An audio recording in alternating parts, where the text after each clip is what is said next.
মিটিংয়ে কোনো সুরাহ হয়নি। আজকে সকালে একটা মেসেজ আসছে, এই মেসেজের অপেক্ষায় আছে।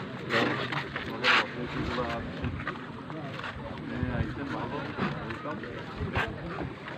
কী বিষয়টি নিয়ে বলবেন জিনিসটা আমরা চিন্তা করতে, ওই যে আমরাও চাই না রোদে বড় মানুষের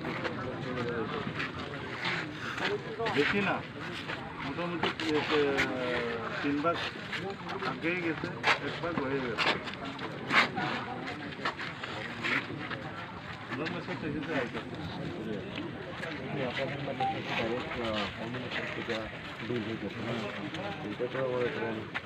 সেন্ট্রাল লেভেলের ব্যাপার, এই জায়গাটা হচ্ছে এখানে তো রোড ব্লকের এখানে মানে এই জিনিসটা দেখে রাখতে হবে। সেন্ট্রাল এখানেও চিফ সেক্রেটারিও সিগনেটর প্রিপেটেড এগোতের উনিও একজন চেয়ারম্যান। আমাদের যে দায়িত্ব উনি চেয়ারম্যান।